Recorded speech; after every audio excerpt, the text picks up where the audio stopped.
ऐकलं ना, काही आमदार फटाके पडून सुटतात आहे.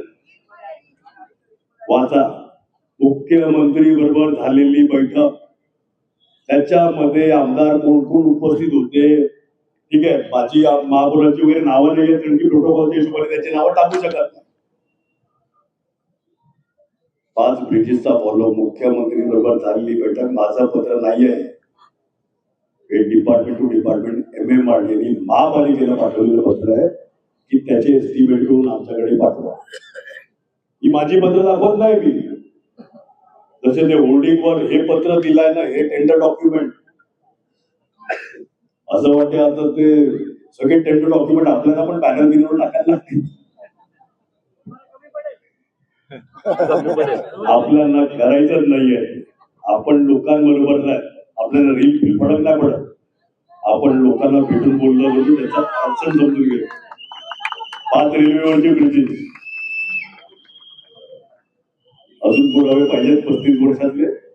हे तर फक्त गेल्या 5 वर्षाचे मी बोलतोय.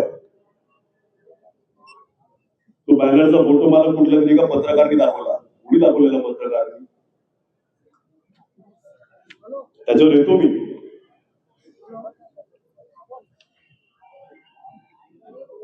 (2024) हे पत्र आहे. हायलाइट केलेली नावं लोकनेते हितेंद्र ठाकूर आणि क्षितिज ठाकूर. विषय काय? 120वी मीटिंग जी MMRDची होते, दर मीटिंगचा क्रमांक असतो. 2000 काय तारीख दिसते का तारीख? ये तारीख हायलाइट किया 2007. 120वी मीटिंग 2007 ला झालेली. काम कुठलं हे पण शासनाचा प्रश्न आहे, माझं नाही.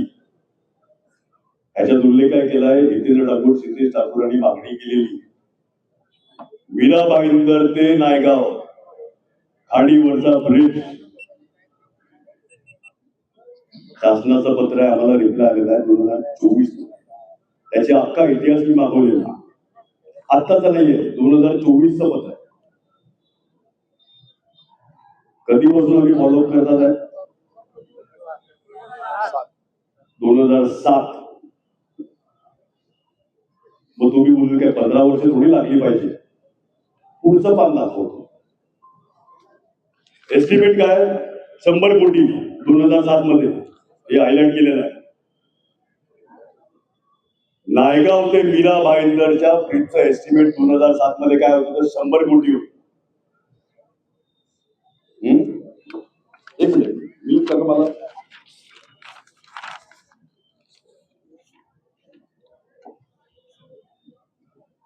MCGM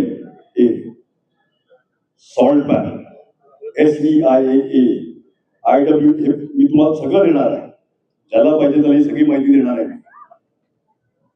किती वेगवेगळे डिपार्टमेंटचे परवानग्या लागल्या ह्या ब्रिजसाठी.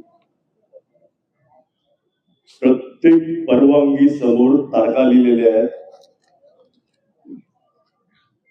वाचले का कोण? तुमच्यातला वाचणार कोण? फक्त अख्खं सेंटेन्स बोलायची गरज नाहीये. MCGM कुठल्या तारखेला परवानगी मिळाली,